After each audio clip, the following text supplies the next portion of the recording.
In a distant future, humanity had risen from its cradle on Earth to become one of the most influential species in the galaxy.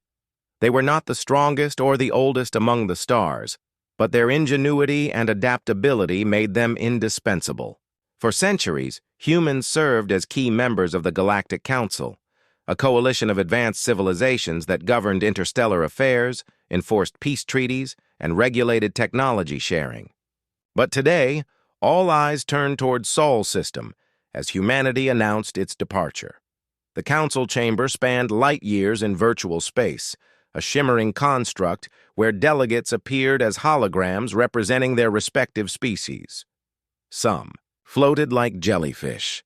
Others stood tall with crystalline bodies refracting light into rainbows. At the center sat the human delegation, three figures clad in sleek silver suits adorned with the emblem of Earth's United Nations, an olive branch encircling a stylized planet. Counselor Elena Vega, leader of the human contingent, stepped forward. Her voice echoed through the chamber, firm yet tinged with sorrow. Today marks the end of an era. Humanity has decided to withdraw from the Galactic Council. This is neither a decision taken lightly nor out of spite. It is simply inevitable. A ripple of murmurs spread across the chamber.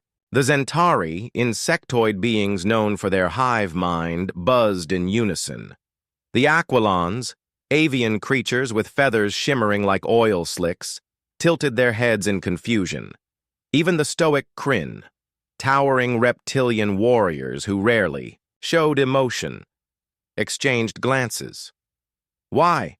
asked Counselor Thalvor, a Kryn elder whose scales gleamed like polished obsidian.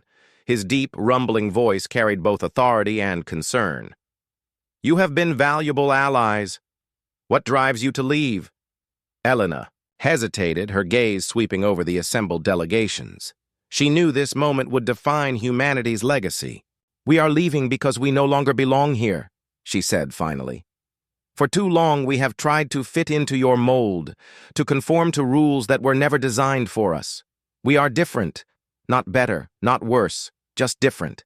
And it is time we embraced that." Her words hung heavy in the air, unanswered. The council had always prided itself on unity, on finding common ground among vastly disparate species. Yet now, one of its brightest stars was choosing to walk away. Far from the council chamber, aboard the starship Odyssey, Captain Marcus Kane watched the live broadcast of the proceedings. He leaned back in his chair, arms crossed, his expression unreadable. The Odyssey was humanity's flagship, a marvel of engineering powered by quantum fusion reactors and equipped with experimental weapons systems. It symbolized everything humanity had achieved and everything they risked losing. "Orders, sir?" asked Lieutenant Ava Singh, standing at attention beside him. Her dark eyes betrayed a mix of curiosity and unease. Marcus sighed, rubbing his temples. "Prepare the fleet. We're heading home." "Home?" Ava blinked. "To Earth?" "No," Marcus replied grimly. "Not to Earth. To wherever humanity decides to go next." Back in the council chamber, the debate raged on. Some argued that humanity's departure would destabilize the galaxy, creating a power vacuum that could lead to war. Others saw it as an opportunity, freedom from human interference, freedom to pursue agendas without restraint. But there was one group watching silently, their presence barely noticeable amidst the chaos. The Ditherians, enigmatic energy-based entities who rarely participated in council matters, observed the unfolding events with growing alarm. Their leader, Lumina 7, pulsed faintly with violet light. "This is unprecedented," Lumina 7 whispered to her kin. "Humanity's departure disrupts the balance. Without them, the council will fracture. And if the council falls—" She did not finish. The thought. None of them needed to. The universe held its breath, waiting to see what would happen next. Weeks passed, and humanity began dismantling its presence across the galaxy. Diplomatic offices closed, trade routes shifted, and military outposts withdrew. Earth itself remained untouched, a blue-green jewel orbiting a modest yellow star. But whispers spread among the stars.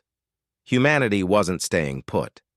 They were building something massive near the edge of known space, a structure so vast it defied comprehension. Captain Marcus Kane found himself summoned to oversee the final stages of construction. When he arrived, he gazed upon the colossal form of the Arc Spire, a city-sized vessel unlike anything ever built. Its surface bristled with spires and antennae, glowing softly with an inner light.